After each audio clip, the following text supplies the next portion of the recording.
Hey everybody, Dr. Gigglez here from the Hauntapolooza PODCAST.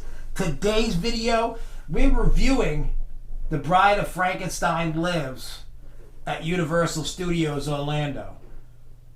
So, before we get into this, make sure if you're new here, you click that subscribe button, click notifications, share it. Leave us a comment. Have you gone to it? If you have, let us know. If you haven't, and you just want to leave a comment, hey, leave it down below. So, let's see. September 26th, that was the day of our wedding. The next day, the 27th, we flew to Orlando, and we made a stop by Universal because our hotel wasn't ready. So we went and checked out, the Halloween Horror Nights tribute store. We went to the two haunted houses, the Bride of Frankenstein Lives and the Revenge of the Tooth Fairy, and you'll see another review of the Revenge of the Tooth Fairy. But right now we're talking about Bride of Frankenstein Lives. So everybody knows that Halloween Horror Nights, which is a huge event, packed full of people, tons of haunted houses, tons of scare zones. Well, COVID-19 came, bashed everybody in the face, and was like, no Halloween Horror Nights this year. But as things changed and cases started going down and up and down and everything, and they decided to try to salvage somewhat of a Halloween season. So what they did was they opened two houses. Well, like I said, one was Revenge of the Tooth Fairy, and the one that we're talking about is the Bride of Frankenstein Lives. So these are two originals because they own the rights to, the Universal monsters. So they got Bride of Frankenstein Lives. I had no idea what to expect, especially with COVID. Because everybody knows it's a Congo line. A lot of people, it's built for that to go, just keep going, keep getting them going, go, go, go. Well, they can't do that this year.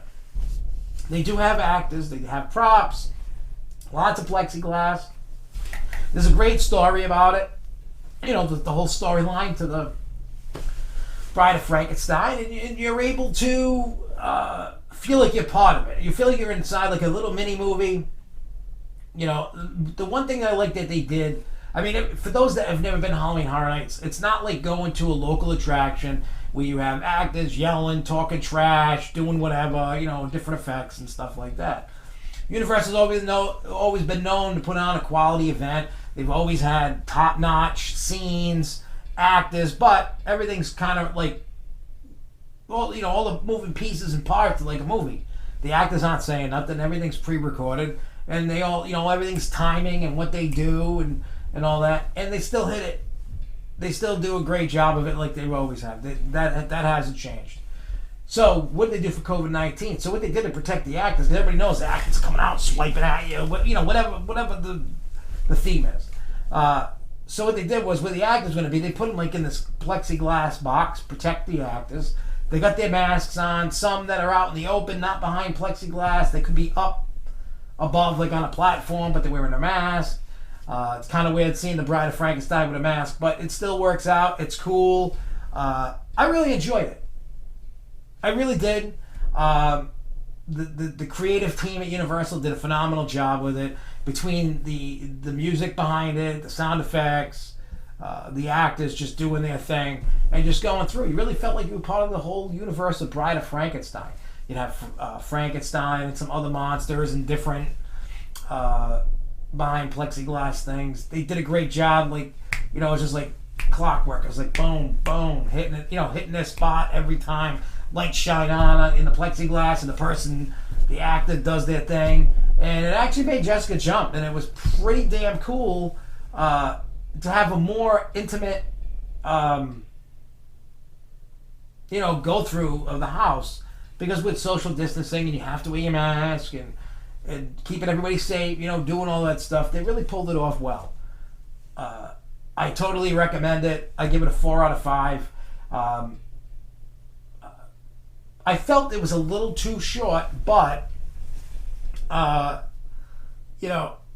it wasn't perfect by any means, but it was still badass, it's still awesome. It wasn't a perfect score. It wasn't a perfect thing. Under the circumstances, I'm not complaining at all. I was just happy to be able to enjoy what they did. It was good. I liked it, and I give that a 4 out of 5 Jessica Zombie Heads. If you've been through it, and I don't want to give away any of the scenes or anything. I want you guys to experience it. I don't have any footage of it, unfortunately, but if you're in the area and you go to Universal Studio side, not Islands of Adventure, you will, make sure, like, if you go, they're doing it every day during the week, but if you go on the weekend, I highly suggest getting an express pass, skip the line pass, because that way you can do it, and using the express pass, you get one go through each time, each house once with it, which is fine. You walk right in, you skip the long walking of the line, and it's good.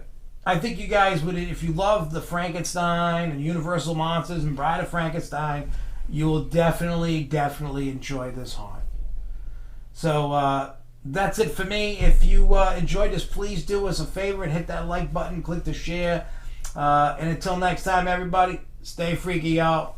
Peace.